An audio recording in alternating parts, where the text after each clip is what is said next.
The integral framework, when you finally understand it, gives you a way to represent essentially the entire universe and can look at several different and seemingly contradictory viewpoints and bring them all together into a unified, multicultural whole.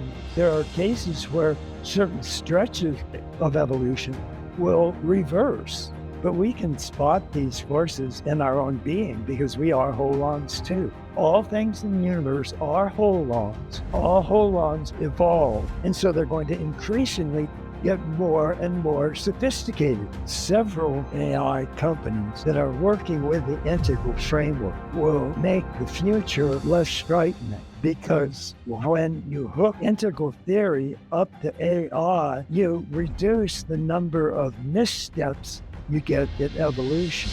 We need one important new force in the universe, and that's simply a force I call the integral framework. When you're first learning it, it can seem a little complex or a little difficult.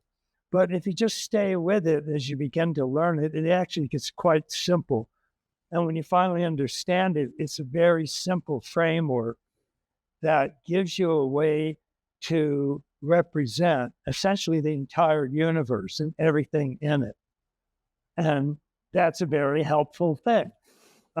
Because it helps us pull together different forms of knowledge and integrate them, which is why it's called an integral framework.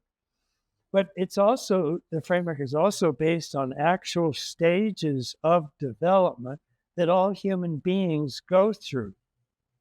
And these stages were called, for example, by the developmental genius Jean Piaget, the Archaic stage, the Magic stage, the Mythic stage, the Rational stage, the Pluralistic stage, and the Integral stage.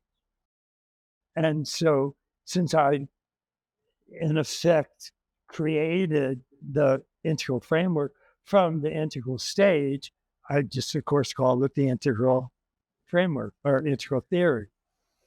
And so I do recommend that in order to get into it, of course, you have to study a little bit at the start. And so I recommend a couple of books. The one I would first recommend is my recent one, Finding Radical Wholeness. There's also a really central, important book called Sex, Ecology, Spirituality. And then there's a very simplified book called A Brief History of Everything.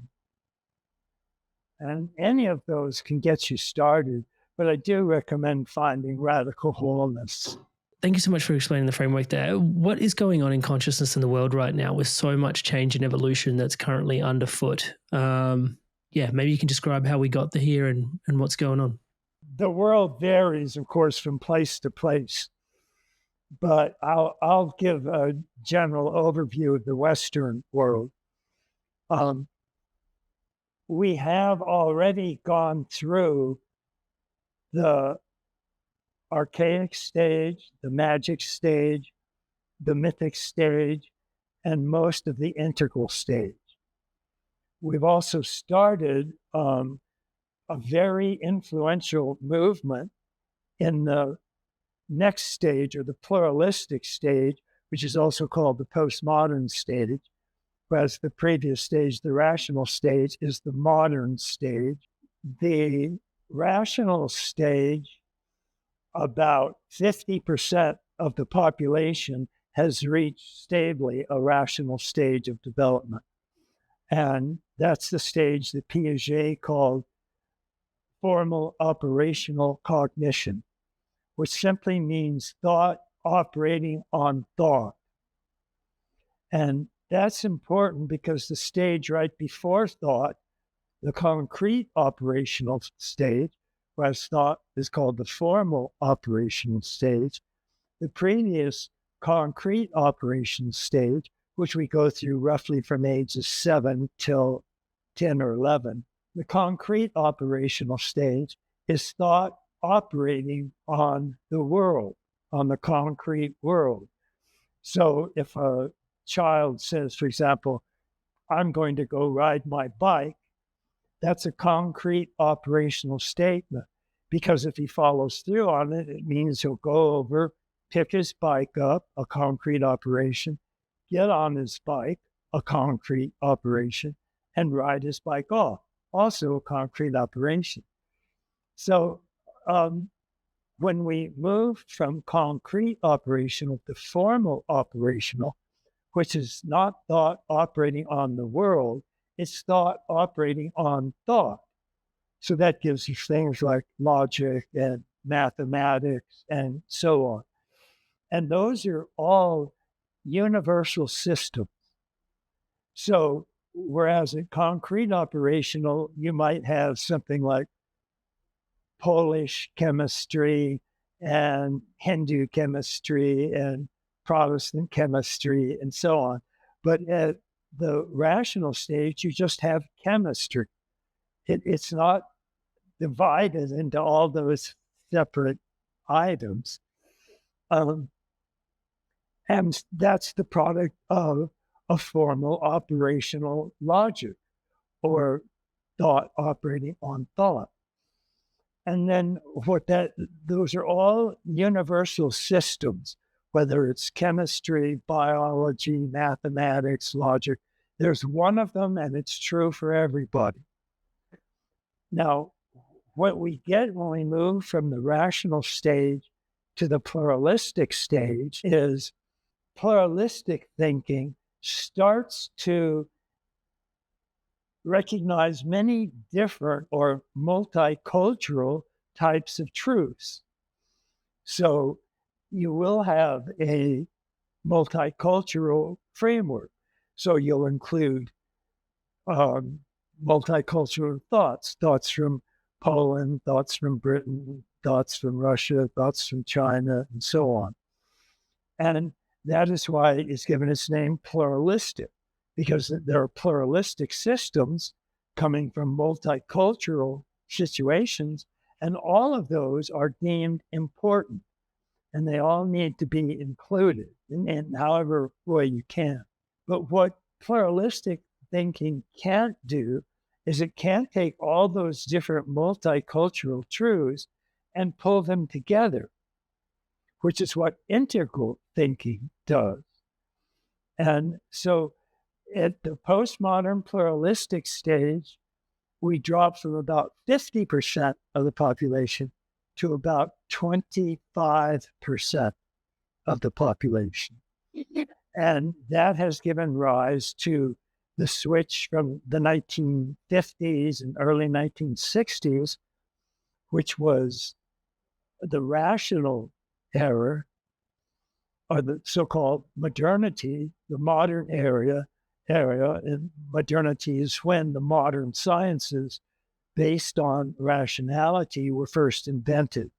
So Kepler, Galileo, Newton, and so on. The postmodern stage, the pluralistic stage, has all of this, what can easily become a fragmented viewpoint, because they're all separate, they're all isolated, and the pluralistic cognition can't draw them together. It doesn't know how to make a holistic unit out of all of them. But that's what the integral stage does. And so the integral stage, we go from 50% rationalistic to 25% pluralistic. And at the integral stage, we recognize two substages to that, although there are many higher stages that will unfold in future times. But the first of the integral stage is called teal, or the early integral thinking. And there's around 5 to 8% of the population at that stage. And then the highest stage, which we call turquoise, it's very recent and it's very rare. There's only about 0.5% of the population at that advanced integral stage.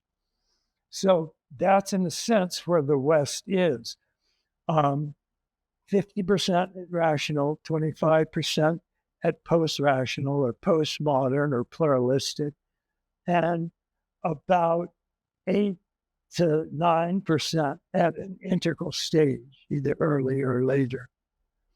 And then as for earlier stages, we have the concrete operational stage, which we also call the mythic stage, after the archaic stage, magic stage, and then mythic stage. The mythic stage is exactly when humanity went from magic, which is the second major unfolding stage, and it's the first really human-like stage. And it's called magic because the mind is just learning to make symbols. And so symbol is a signifier or a word or an image that represents a thing. And in magic, the early magic stage, it represents the thing, but it can't tell itself apart from that thing. So if you have an image of a mountain, it looks like a mountain, but you can't tell the image apart from the mountain. And you see this in things like early religions, which were voodoo. And we still have voodoo around in some parts of the world. Well, voodoo is magic. And the reason it's magic is that the signifier or the word or the symbol can't be distinguished from the thing it represents. So if you have a word like mountain, you can't tell the difference between a mountain, the word mountain, MOUNTAIN, and the real mountain. So you'll tend to get them confused. As I said, as we do in voodoo, what happens in voodoo is if you're really pissed at somebody, really torqued at them, you'll make a voodoo image of them, and the image looks like the real person. And because you can't distinguish the image from the thing it represents, you get them confused. And so you'll think that if you take a pin and stab it in the voodoo doll, the signifier, it'll actually hurt the real person. Magically, it will actually hurt them. And that's the whole magic state. And it dominates in today's world around ages 2 to 3 to 4. And then we ourselves lose the capacity for magic because we grow into mythic. And mythic are where symbols represent concrete things and you can tell them apart. But we ourselves lost the capacity for magic. But the mythic stage includes magic, but we don't have it. We create a whole host of supernatural beings, gods and goddesses and nature spirits, and they can perform magic on our behalf if we approach them with the correct prayers and sacrifices and all of these things we can do to make them happy. And that is also, by the way, it is the beginning of almost all of the world's great religious systems, are systems of magical, supernatural beings. And I mean, you can't read the Bible without running into some miracle or other. I mean, they're just all over the place. And then what happens when, well, I'll give percentages. So only about 10 to 15% of the population remains at pure magic, which is the second stage, archaic stage to magic stage. And there's only about 10 to 15% at the magic stage. Then at the mythic stage, there's about, it used to be that around 10,000 BC, we moved from a strictly magic position to a mythic position. And around 10,000 BC is when all the world's great mythologies were born. And as we got really sophisticated at mythology, we turned them into religions. And so that's when we would take some of this magic and put it into supernatural beings. And again, the typical percent of people that are still at a concrete, operational, mythic level of development is about 30%. When it first came on board, it was huge. Of course, there's 80 to 90% of the world once was mythic. But as we continued to grow and develop out of myth, and particularly as rationality started to emerge in around 1400, 1500, Galileo, Kepler, etc., then we started to disbelieve God. Nietzsche's famous statement, God is dead, applied to that period. And we became more rational.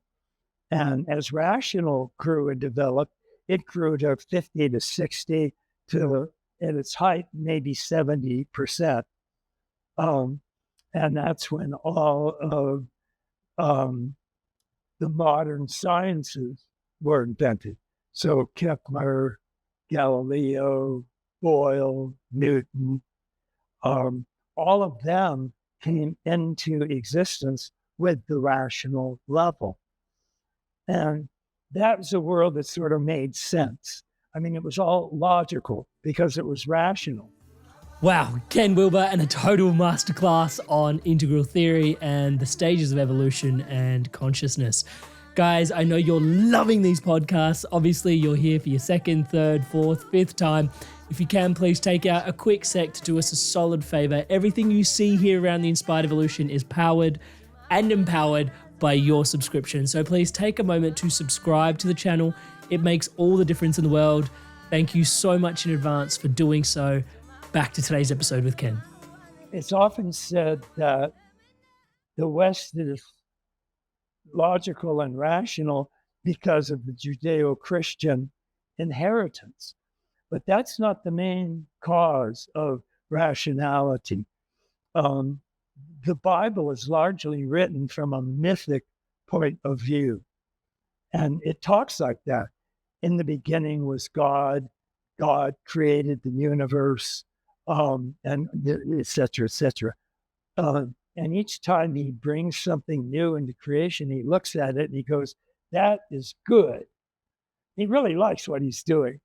And then he'll create the heaven and the earth, and he'll stand back and go, that is good. And then he separates the heaven from the earth, and he has rain falling, and then he puts animals in the water, and he stands back and he goes, that is good. So he says, everything is good for God, except various human beings, which end up screwing up immediately. Like, what does God do? In all this earth that he's created, he does one thing. He puts the tree of good and evil, the tree of knowledge, right in the middle of the Garden of Eden. And so he has the tree of knowledge and the tree of good and evil. And what does he do? He says, well, whatever you do, don't eat fruit from this one tree. And by telling humans not to do it, of course, they couldn't wait to do it. And that in a patriarchal culture is attributed, of course, to the female. She made Adam do it. And that's been the excuse of men ever since. But the emergence of rationality started digging in to the supernatural mythic stage of development, the concrete operational mythic stage. And universal systems of science started to emerge. So there was no longer Greek science or Hindu science or American science. There was just science. And it was just chemistry or just physics or just biology. And there was only one of them, and it applied to the whole world. The pluralistic viewpoint was different.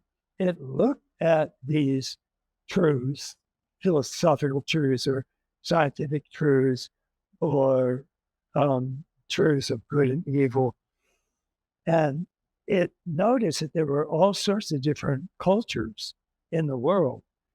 And so it started to look for ways to integrate or unite those various cultures. The pluralistic stage looked for ways to include all those different cultures, but they were all different and they couldn't bring them together. They couldn't unify them. And that's where the next or highest stage, the pluralistic stage began basically in the mid-60s. And it was predominantly done by the boomer generation. And it was called postmodernism. And it surpassed the modernism of the preceding rational stage. So with the postmodern view, we also get this crazy philosophy called wokeism. And you know wokeism, and most intelligent people can't stand wokeism. It just drives them absolutely crazy. And so that is still driving people crazy, as we have about 25% of the population is woke. And these folks mean it seriously. I mean, they really do believe these statements and the philosophies of wokeism.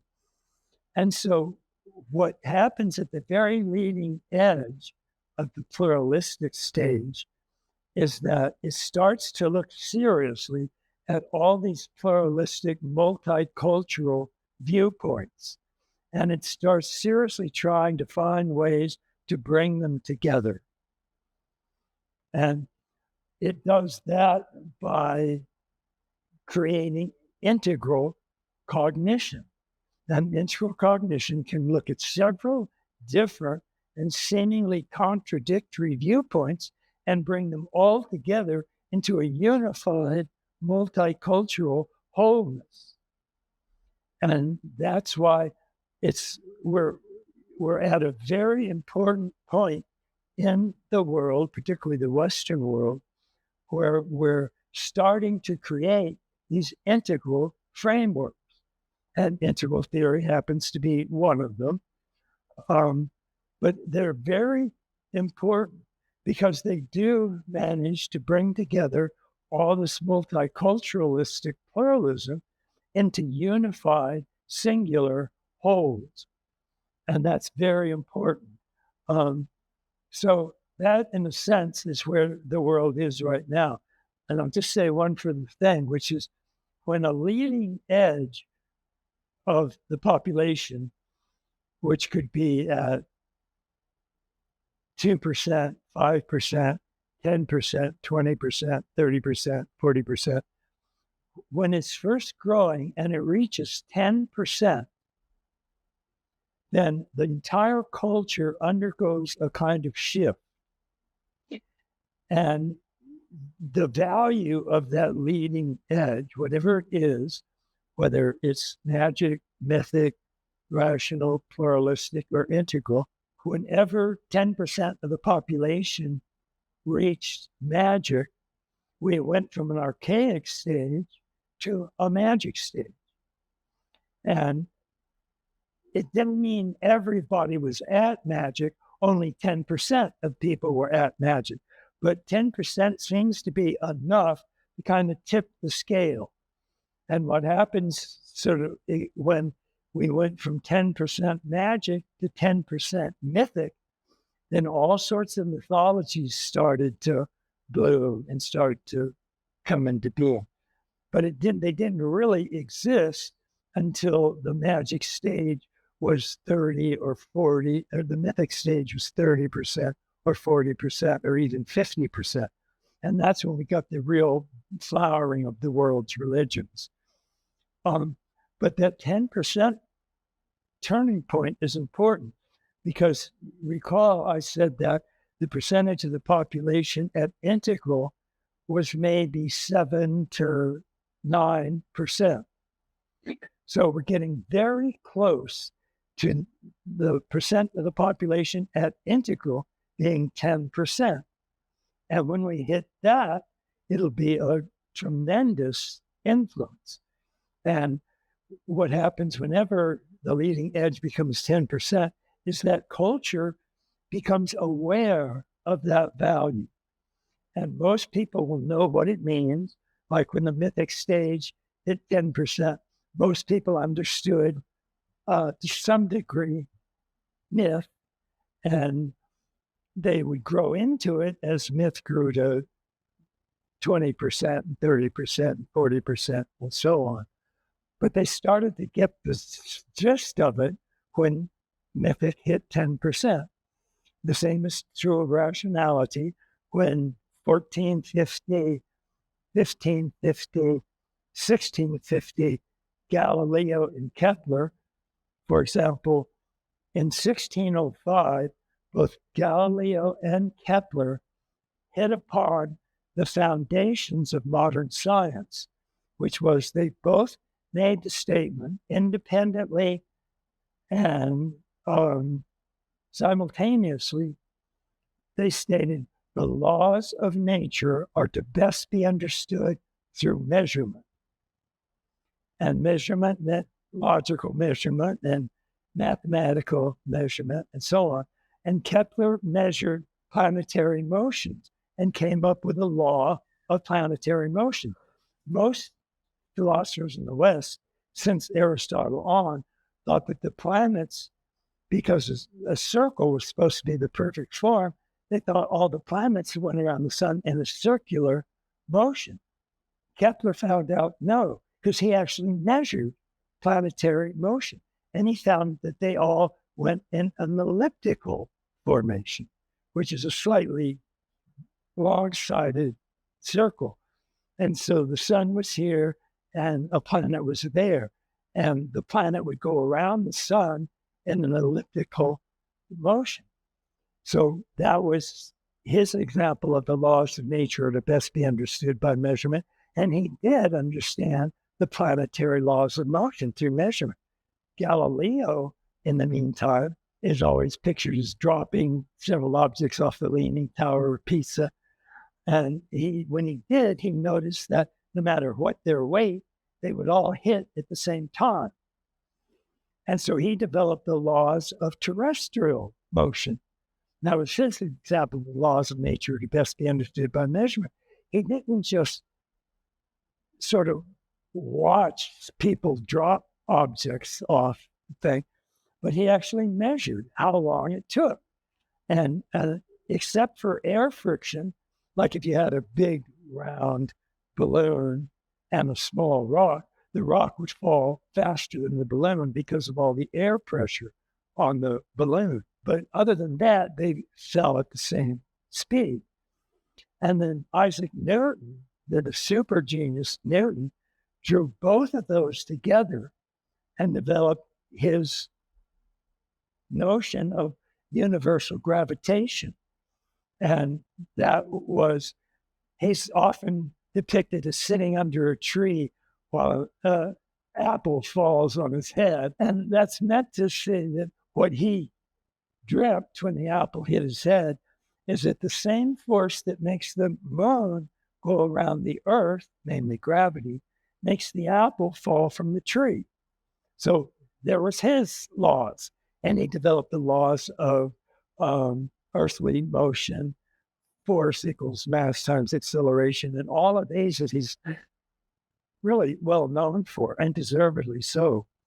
That is the birth of modernity, or the modern sciences, mathematics, logic, and so on.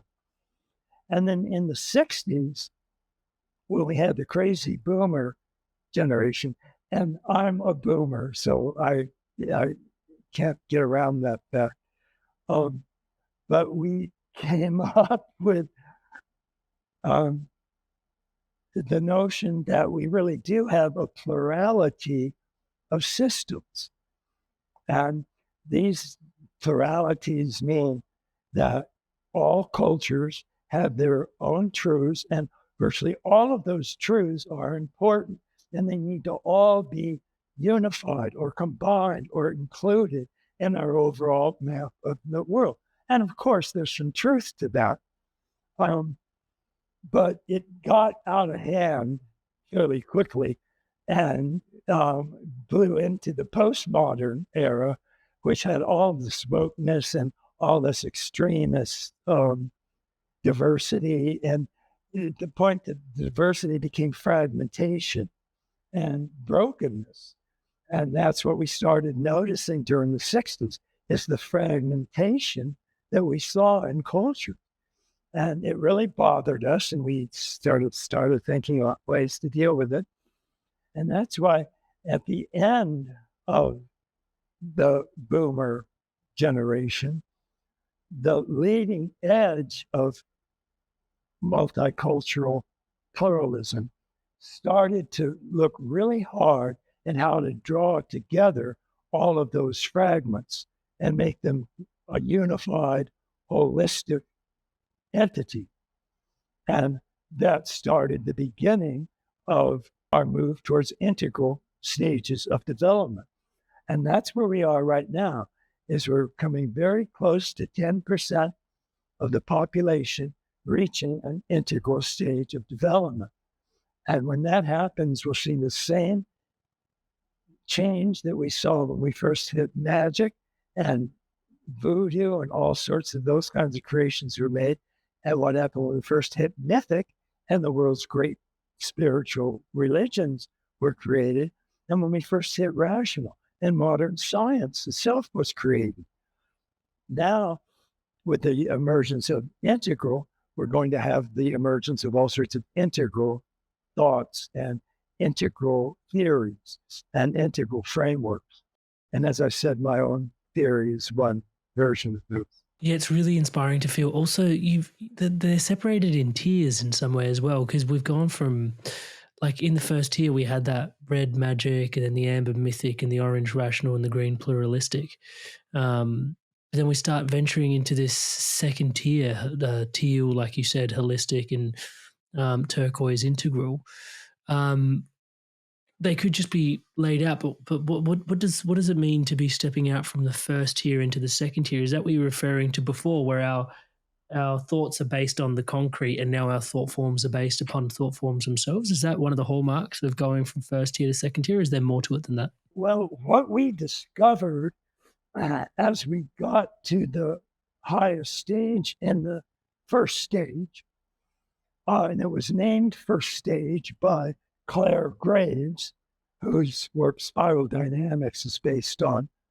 But he noticed that all of the 6 first tier stages, archaic, magic, mythic, rational, and pluralistic, they all had one striking characteristic, that each and every one of all 6 of those stages thought that their truth and their truth alone was correct or was actually true.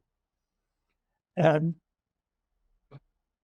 when you hit the first second tier stage, the first integral stage, teal, all of the first tier stages are held to have some relevant truth. Validity. At some point in development, they're true. And so when you get to the top of all of them, you have an integration, or you should have an integration of all of these truths. So you can think archaically, you can think magically, you can think mythically, you can think rationally, and you can think pluralistically. But when you get to integral, second tier, with teal and turquoise, as you said, all of that falls away. And all of those first tier stages are held to be relatively true, depending upon their stage of development. And so that's But because that was a quite unique move, Claire Graves called it a second tier. And he said the move in the second tier is a monumental shift in meaning, cataclysmic shift in meaning. And those are the words he used, monumental and cataclysmic, to describe this extraordinary shift from first tier to second tier. And he's right. And it's just astonishing, especially if you look at all the first tier stages and how they'll say, well, what I'm doing is right. What you're doing is wrong or childish or mistaken or just plain stupid. And they'll say that. They'll all say that in their own way. And it's hilarious hearing the magic stage tell the mythic and rational and pluralistic stage that they're idiots, but it does that. And that's why Claire Graves called this the second tier by the term second tier. Gives us entirely new orientation.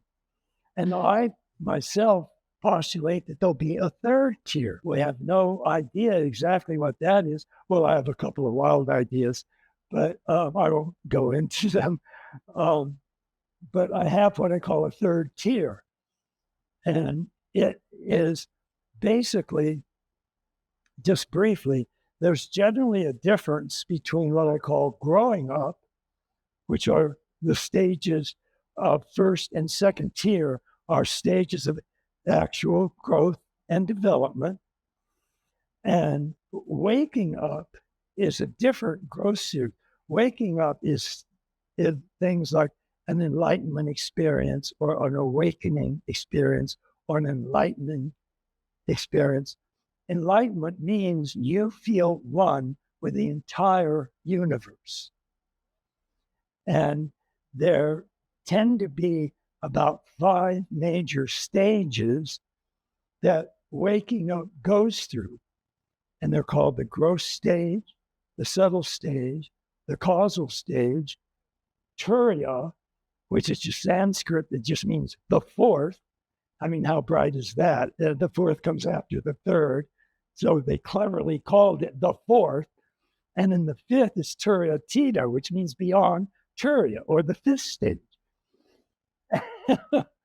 And at the fifth stage is when you gain a total, full, complete enlightenment. Now, what I suggest happens in third tier is first tier and second tier can occur without any waking up stages occurring. They can occur, but they don't necessarily. But I suggest that when you step into third tier, you go through these 5 major stages of waking up. And they, of course, also occur because the processes in us that continue to grow up and continue to build what's called structure after structure after structure, archaic, mythic, archaic, magic, mythic, rational, pluralistic, and integral. Those are called stages or structures of consciousness. And the stages of waking up are called states of consciousness. So the difference between a state and a structure is when you have a state experience, it's always a first-person experience. That's what state means, first-person experience. So it's an I, me, or mine.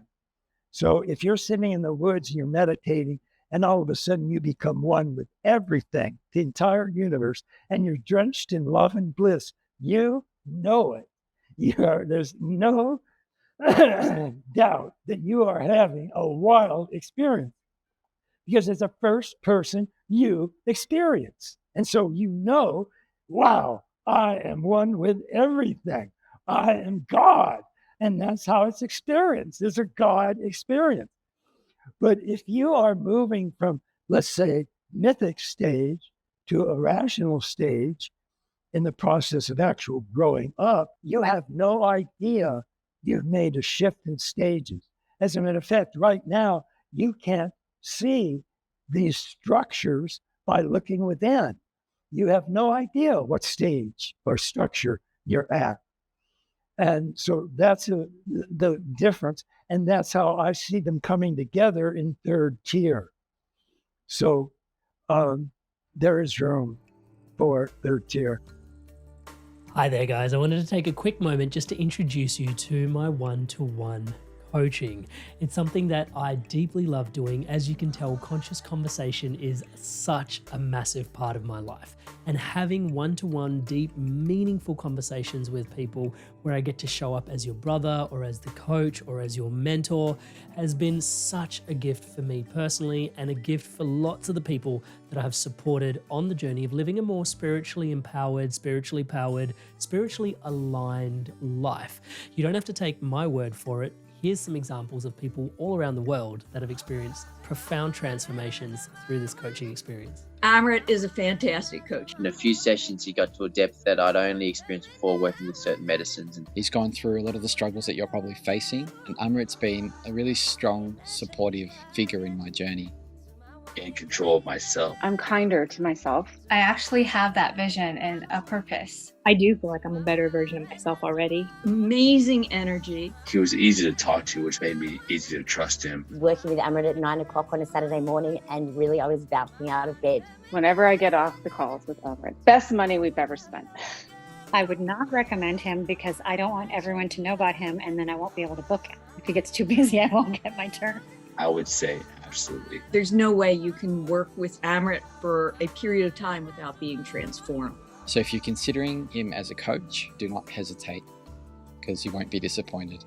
Alrighty, so hopefully that's inspiring your evolution onwards and upwards. And if you are so inspired to evolve, you can book in a one-to-one call with me directly at www.amrit.coach/life. And guys, if I can say so myself, I do think this is something quite special. Most people that I see building things online don't really work with people this deeply, this intimately, one-on-one as things start to grow, just because it is so time intensive. And yet I'm so deeply passionate about the transformation that comes from one-to-one coaching that just isn't available anywhere else. It would be my absolute honor and a pleasure to support your spiritual awakening, your spiritual path, your spiritual unfoldment.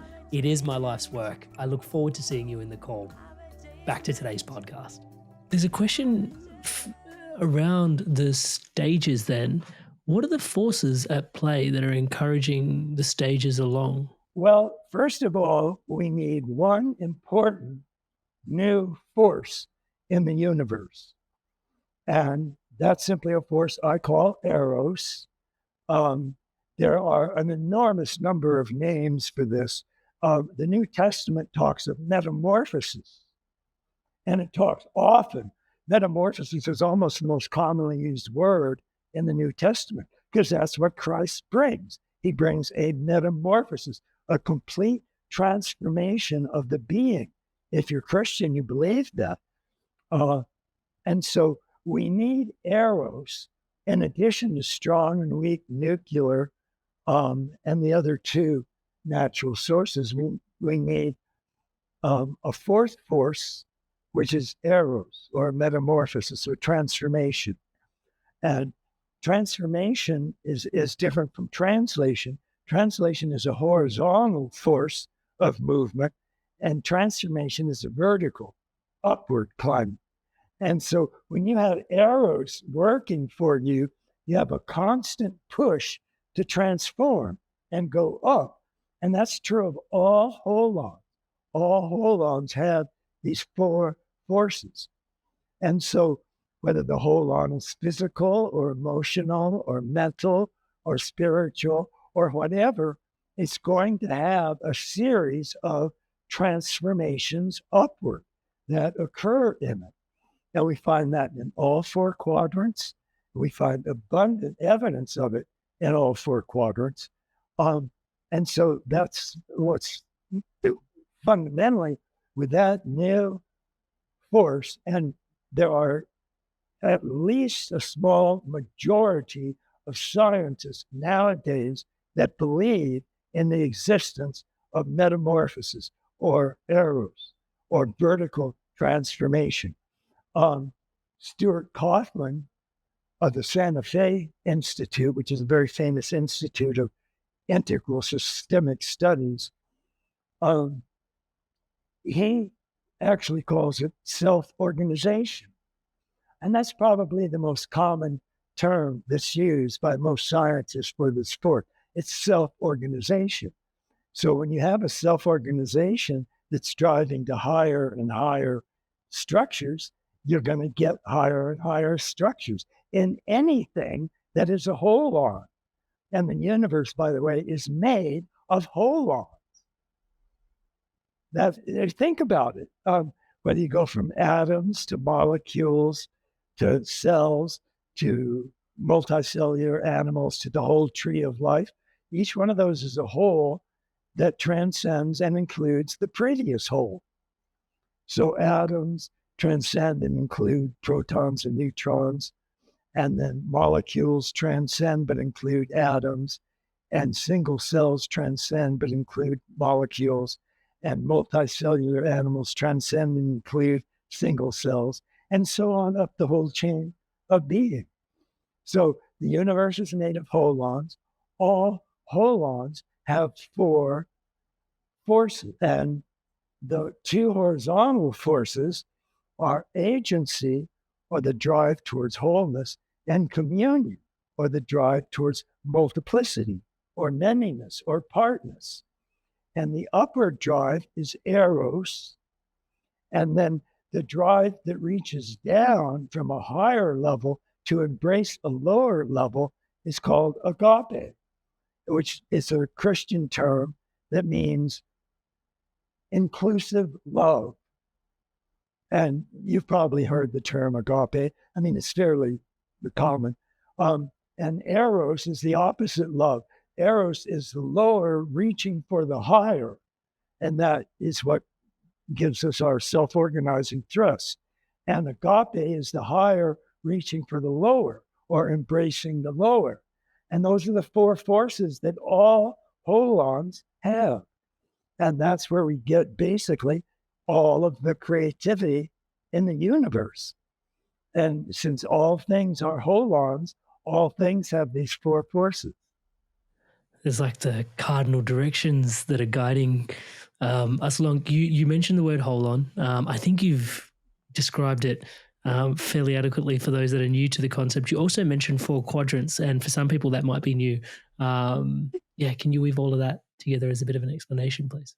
When I was first developing the AQUAL framework, AQUAL is AQAL, and it's short for all quadrant, all level, all lines, all states, all types. And I can mention all 5 of those ingredients as we go on.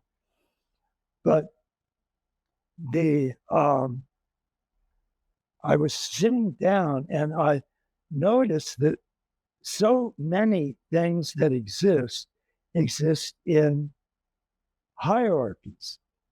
But hierarchy was a very ugly term in the 60s.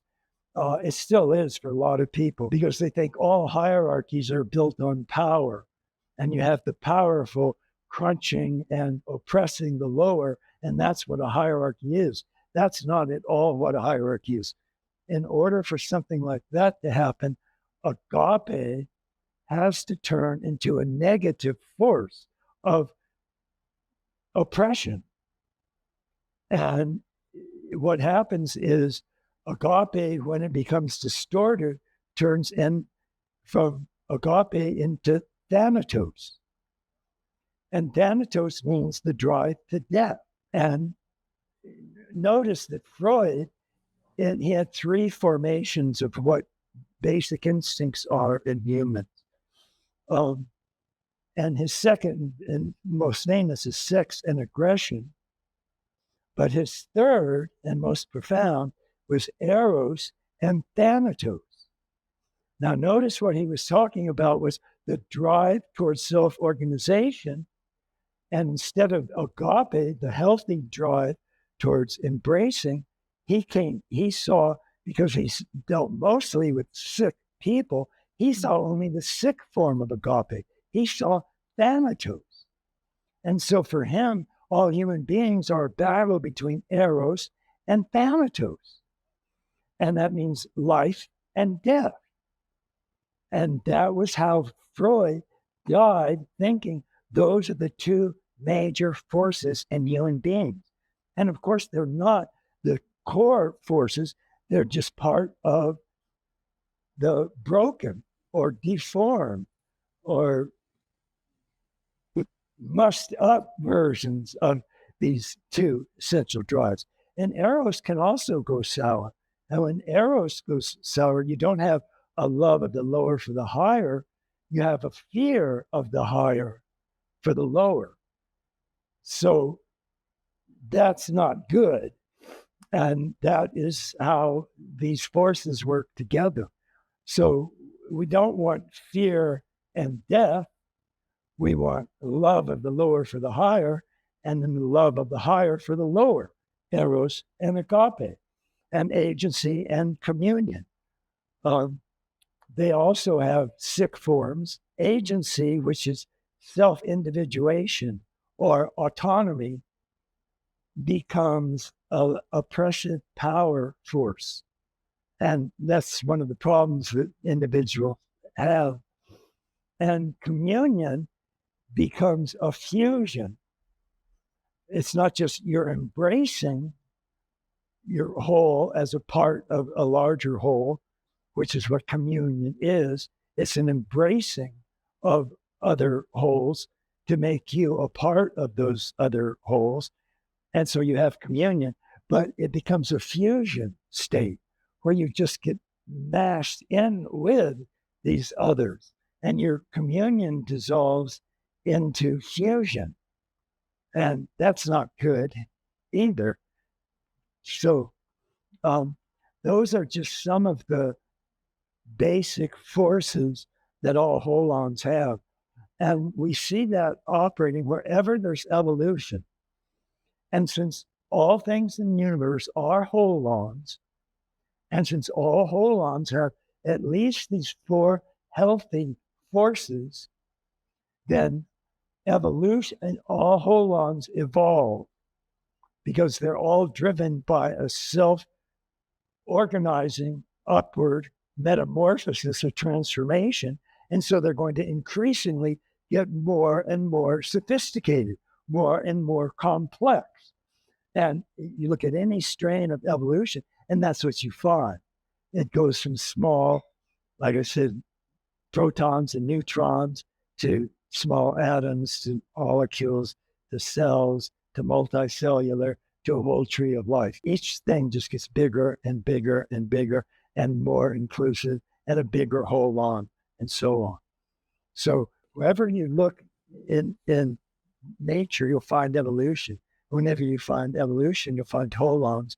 Whenever you find holons, you'll find these four major forces at work. It's really interesting, and I'm not sure if there's a question here, but more just a marveling at. There's light and dark to each of the forces. Like there's a bright side to it, and then there's the shadow distortion side to it, as you were describing earlier, and also just the stress and strain that's required between that dynamic for evolution. Right. Yeah, that's true, and that's a very important part of evolution.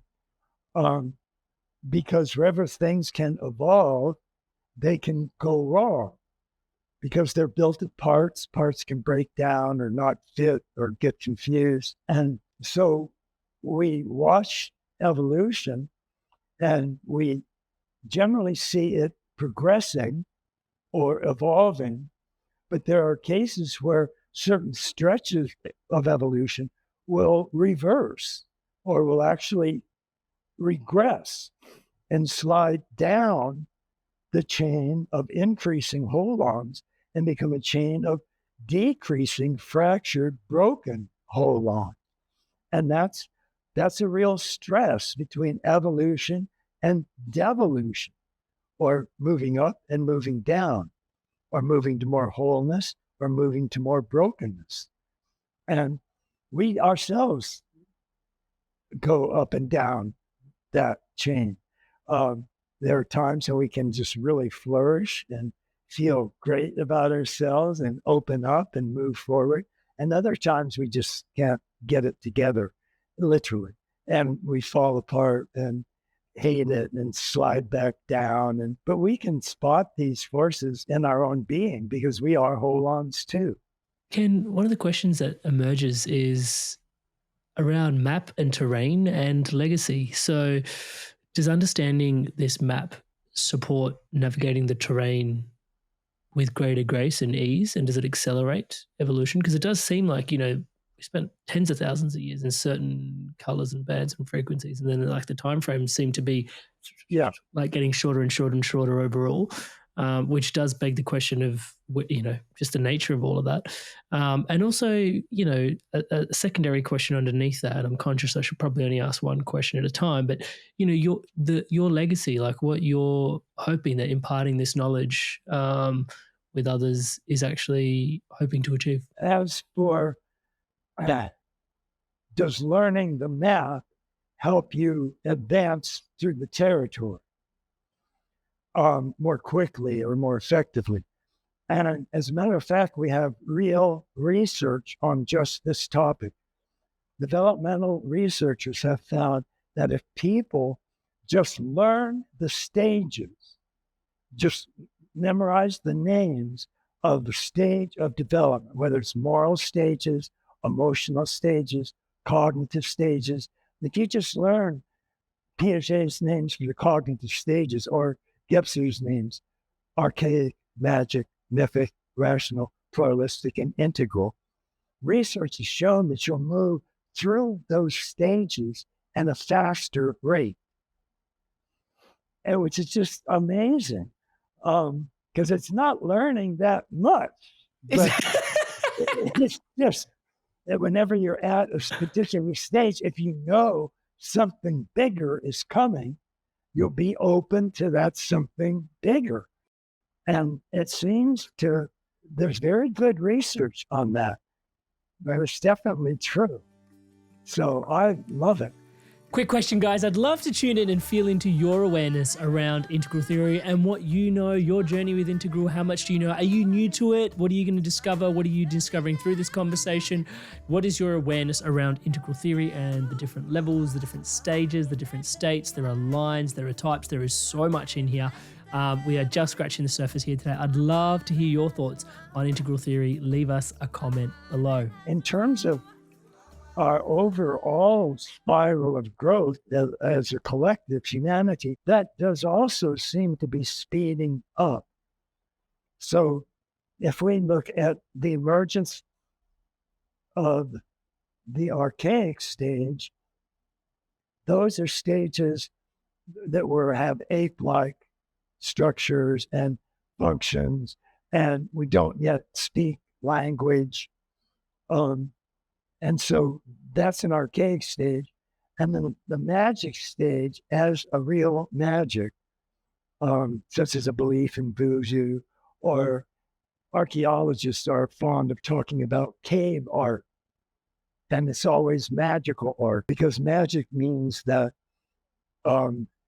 species of animals are drawn on top of each other, for example, in a magical fused fashion.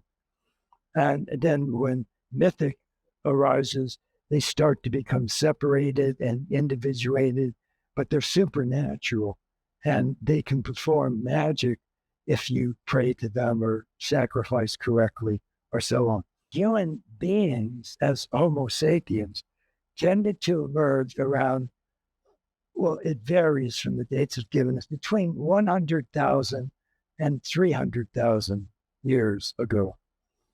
And however long that was, we actually became clearly magical beings at around 50,000.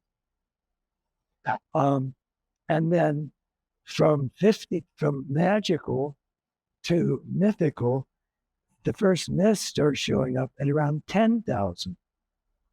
So we've gone from 100 to 200 to 300,000 to 50,000 to 10,000, which is the mythic stage. And then the mythic stage is supplanted by the rational stage. And that emerges, like we were saying, around 1400, 1500, 1605 with Kepler and Galileo, And then the postmodern stage arose in the 60s. So we can see there's a considerable shortening of time. It's an acceleration. It definitely is accelerating. And I think in part that's due to increasing technology, because that clearly plays in to how these four forces can play out in the real world. And it also, it's good news because it means that the integral stage is going to hit us even sooner than we think. And that's going to be an amazing event. I mean, it's called second tier for a reason. It's going to be an astonishing, amazing, transformative event. And as for how do I hope my stuff fits in, is I hope it's seen as part of that monumental movement and can at least give some encouragement to that monumental movement. There'll be plenty of other factors involved, particularly changes in technology and AI, for example. But I think there'll be room for integral theory. And that's my hope. Yeah, the involvement of AI and the future of our evolution as a species is, a lot of people are afraid of it. Some people are inspired by it, excited by it. There's so many questions, so many unknowns on this frontier. And I guess the frontier is always unknown. Your insights on AI and its role in our evolution? Well, what we see as we look at evolutionary streams is that there are several components that all evolutionary streams have in common.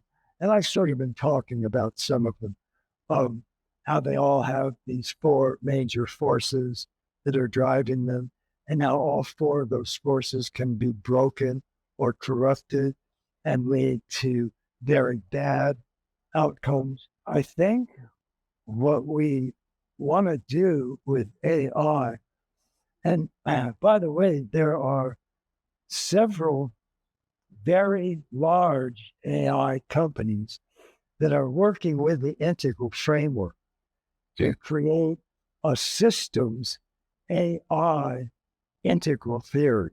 And that's very encouraging. And I think it also will make the future, in a certain sense, less frightening. Because when you hook integral theory up to AI, you reduce the number of missteps you get in evolution. So we have a healthier evolution if it's used in conjunction with a very functional AI. And it'll take a bit of doing to get a really functional AI so that we don't just increase the number of things that can go wrong, which is possible. But the people that I'm working with are all, many of them are just geniuses. They're all very much aware of what needs to be changed in AI. And I'll give you just a couple examples. The first one I find extraordinarily important, and this is where a lot of the AI research is getting the most from me. And that is when I first joined this one big group, they said, we want an AI that can change how it views the world and that it can get increasingly more complex or more developed. And so I said, you're right. In other words, you want a developmental program for AI, and it will itself follow the structures of the stages of growing up. And they said, yeah, that's exactly right. Well, that's what they're working on. And they're actually making a fair amount of progress. So I think that's one of the things that the future of AI is going to be very, very helpful with. because if you start learning integral theory and you've got an AI device that knows all the stages and all the characteristics in each of them, you can plug into that much more easily and you can get the answers much more quickly. And I think that's really profoundly important. And just the fact that AI can self-grow, that it just doesn't have, because right now, the one thing that no AI can do is creativity. So in other words, if you have two paradoxical opposite statements, AI doesn't know what to do with that. It can't give you their integrated or unified version. So paradox, it can't heal. So what we're looking for is, this is a step towards creativity, of them being able to think of systems that can unify and integrate opposites. And so that's what they're all particularly excited about, that point that they're at right now, where they think they can start to do that. And that will just change AI entirely. I mean, being able to have an actually creative AI. And part of what it'll be helping to create, of course, are the specific structures of its stages of growing up.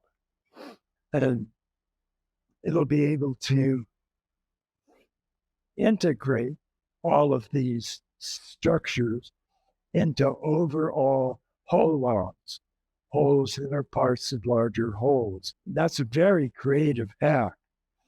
And so if they can get to the point of being able to create these developmental sequences, that will be an enormous breakthrough. And so I'm looking forward to the future for that reason. Hey guys, quick question. What do you think is going to happen when technology and consciousness kind of evolve? What's the future of AI, technology, human evolution? What are your thoughts in and around all this sort of stuff? I think it's a very interesting juncture that we're at in this conversation with Ken and his thoughts. I'd love to hear your thoughts in the comment below. Back to the episode. It seems like AI is going through its stages of growing up.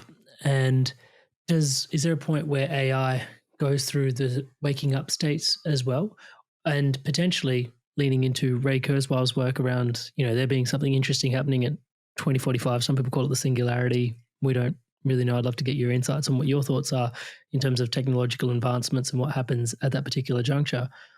But it does seem like it'd be a low-hanging fruit to sort of maybe conjecture that, at some point AI and us do merge as per Rage or AI, like technology and humans do merge, and potentially that supports the waking up process. Is that, what are your thoughts in and around all of that? Because there's a lot of fear around human beings merging with machines. But then it does seem like there is forces trending towards that. I think the reason there's a lot of fear around it is that no AI system up to now has been genuinely creative. And so the only options you have are various degrees of screwed upness. Because if you can't creatively correct what you're doing, you're in a mess. I mean, you're going to make some mistake and go straight downhill, and everybody riding on your train is going to go with you. And that's not a happy thought. But AI hasn't been able to offer anything to that collapse, to that disaster. But I think when they do crack creativity and paradoxical thinking, we'll get solutions to those intractable problems. And that, as I say, that's going to change AI entirely. Yeah, I'm really curious about what the future holds. Right. Going backwards a little bit in our conversation, there are certain stages of evolution where going inwards there's so much to be found inwards. And I think even in the collective zeitgeist at the moment, maybe it's all the greenness, invites us inwards to sort of, hey, look in within ourselves. And there's evolution there. But when you start to approach integral, actually there is, I don't want to say value given to the Maya, but there is certain amount of, hey, what's out here can also support your evolution. It's not just a journey inwards, it's also a journey outwards and within, both happening at the same time, which I think especially in spiritual circles and spiritual conversations, it's, hey, just turn inwards, find the light within, and off you go on your journey. Can you describe the nature of the within, without, and the sort of balance and both forces at play for our evolution? What AI lacks now, which is the capacity for paradoxical thinking or creativity or something along that line, that makes both of those orientations problematic, because all you need is to break down in any path and you're screwed. I mean, you can't think of an alternative. You can't think of a creative approach to your disaster. And so you're going to go down the hill. And when we get the creativity part solved, then I think almost any way that people think about what AI will give us will be a very much more positive version. Because if you say, well, one AI creates a program where it enslaves human beings, and another AI can look at that and go, no, wait a minute, that's wrong. We need a different approach. I will invent a different approach to enslaving human beings, and I will do it with my creativity. And so, I mean, there's almost nothing you can think of AI doing that it couldn't self-correct if it had a creative capacity. And that's why I'm looking forward to tomorrow's AI.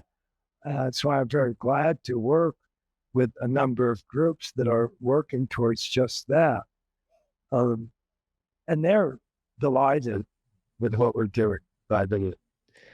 It's very inspiring to feel into even just I don't want to say the moral compass, because I think it's a compass that's way larger than that. But I think, to sort of put it in layman's terms, the moral compass that affords the future trajectory of everything that's happening. Of the moral compass? Well, it feels like, yeah, just having the compass of the integral system in, like, sort of sitting behind the evolution of AI gives it a bit of a compass to sort of navigate its way forward into the future with a lot more grace and a lot more structure. That is human. Exactly. And I think that will be very possible. I mean, it comes from, things that I've been talking about and so on. But I think that is a real possibility when you have a genuinely creative and novel and thinking AI. Because the only reason that AI can't fully think now, that there's no general AI, is that there's no creativity. We still haven't been able to crack that point. And I think we haven't been able to crack that point because when we think, very few people are at the turquoise level, 0.5%.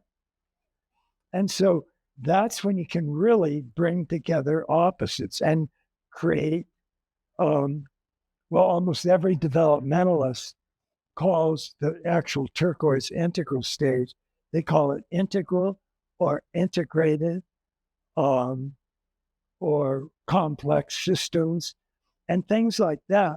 But very few people are actually capable of thinking that way.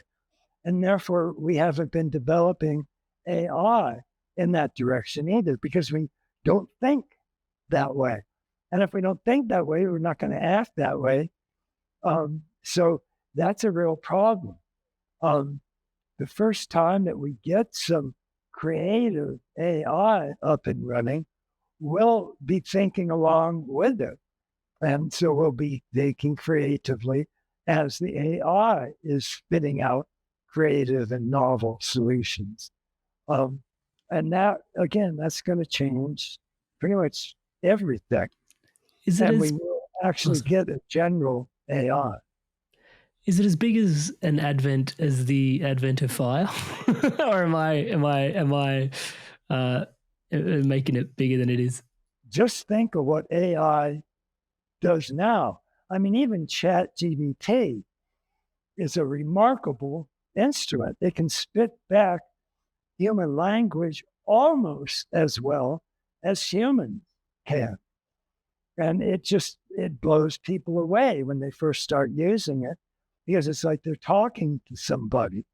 And that's going to be, when we get a general AI up and running that can switch into creative thinking with almost any sensory operation or any sensory action or any concrete operational thinking or formal operational thinking, that's going to just be stunning. I mean, the amount of things you can do, the conversations you would have with it would be amazing. But a general AI would operate in almost every area we can think of, just like fire can. And that's really wild. Wow. There is so much ripeness in this conversation, even around curiosities for myself, opening up around mental health and AI and positive possibilities. It's incredible. Ken, I'm conscious of the time we have left in today's conversation. I couldn't let you go today without asking questions about the leaders of tomorrow. Your advice for, because there's a shift in consciousness, there's a shift in technological advancements, there's a rising of, or an awareness of this fourth force of Eros coming through. Like, there's so much available to sort of integrate into our awareness. For leaders of tomorrow, your advice for emerging leaders. Well, my advice would be to read a couple integral books. I mean, because we've got to start thinking integrally, because we've seen all the problems we have when we don't think integrally, and we've seen all the good stuff that can come out when you do think integrally. And there's a real difference between thinking integrally and not thinking integrally. And that's why only 0.5% of the population make it to real, full, integral thinking. And that means 99.5% of the population are stupid. They can't think integrally. And what kind of a leader is that going to make? So my selfish recommendation would be, read 2 or 3 of my books for starters. And if that doesn't get me thinking about new things, I can't think of anything. And I'm excited to also think about, if it's just 0.5% at the moment, if we get it to 10%, like you said before, that's that critical mass that really pulls the ball forward, let's call it that. Yeah. Right. That's right. And the fact is that teal, the first stage of the integral second tier stages, the rational stage is often called rational. The pluralistic stage is often called pluralistic or postmodern. And the integral teal stage is often called paradigmatic. And that's because it creates paradigms. Paradigms are holistic approaches to a discipline that include a whole lot of subcomponents from that discipline. And so they turn it into a full paradigm.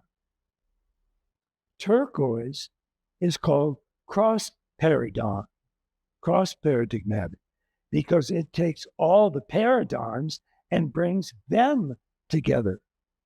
So teal is a start at a truly holistic thinking, but turquoise just blows it away.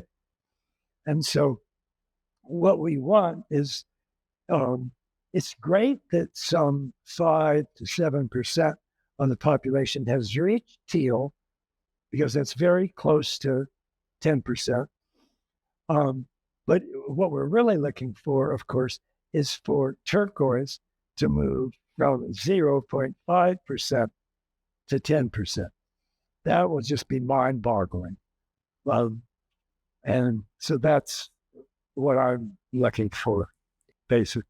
I'm really curious about what the third tier holds for us, but my God, there is so much advancement that's currently happening at this juncture. And yeah, just at this juncture, Ken, wow, thank you so much for taking the time to share yourself so abundantly here with us today. Like, the insights are profound, taking us through the different tiers and also the four quadrants and the four forces at play, and, you know, the light and the dark between them, and also the role that artificial intelligence potentially plays for us going into the future. Man, yeah, and I know we're just scratching the surface. I will put a link to all your books, actually, in the show notes in the description below.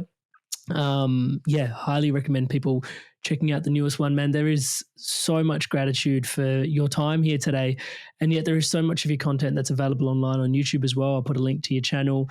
I guess all of that to sort of say I'm so grateful for your work beyond just this conversation as well. And there is it really is. We're standing on the shoulders of the giant of just all of that body of information. And thank you so much for you, Ken, not just the conversation and your time here today, but I'm really grateful for you, brother. Thank you. Thank you. I appreciate it enormously. You inspired soul, you've made it all the way through to the end of another podcast. Your inspirations to evolve inspire me onwards and upwards. Man, it is such an honor to be your brother walking this path by your side.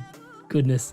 Now, on screen, you will find other episodes to take you further to inspire your journey onwards and upwards into your evolution further. As always, my humble request to please invite you to subscribe to the channel. Everything you see here is powered and empowered by your subscription.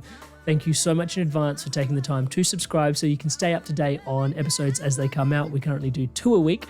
That's every Sunday and Wednesday. Episodes are coming out. Stay inspired. Keep evolving. I'll see you in the next one.